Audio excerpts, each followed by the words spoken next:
श्री काशी विश्वनाथ भगवान की जय।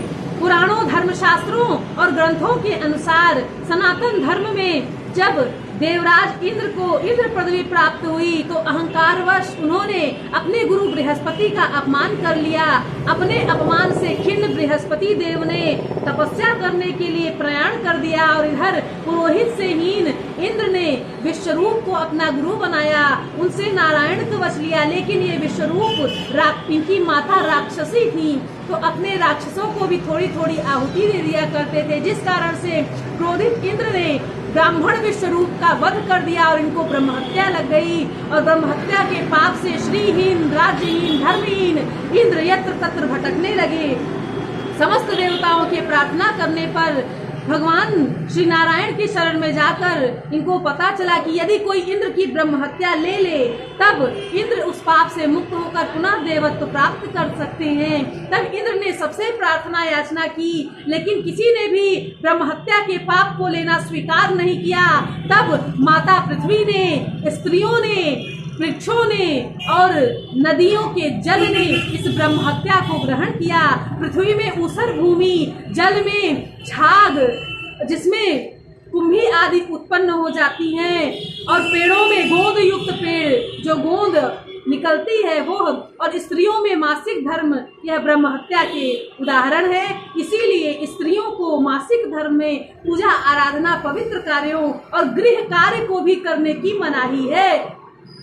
ब्रह्म हत्या विशेषकर 3 दिन ज्यादा फलित रहती है। पहले दिन स्त्री ब्रह्मघातिनी होती है, दूसरे दिन चांडालिनी और तीसरे दिन रजकी। उसके बाद 5वें दिन वह शुद्ध होती है और कोई भी देव कार्य, पुनीत कार्य इसके बाद ही करना चाहिए। आजकल कुछ तथाकथित कथावाचिकाएं जो पहले गायिका हुआ करती थी, अपने निजी स्वार्थ के लिए पैसा कमाने की दृष्टि से धर्मशास्त्रों का खिल्ली उड़ाकर द्रौपदी का उदाहरण देती है। तो मैं बता दूं, द्रौपदी यज्ञ कुंड से उत्पन्न थी, छाया सीता ही द्रौपदी हुई थी और इसलिए जो द्रौपदी थी वो परम पवित्र कन्या थी, वो अयोनिजा थी। 9 महीने गर्भ धारण करके उनकी उत्पत्ति नहीं हुई थी।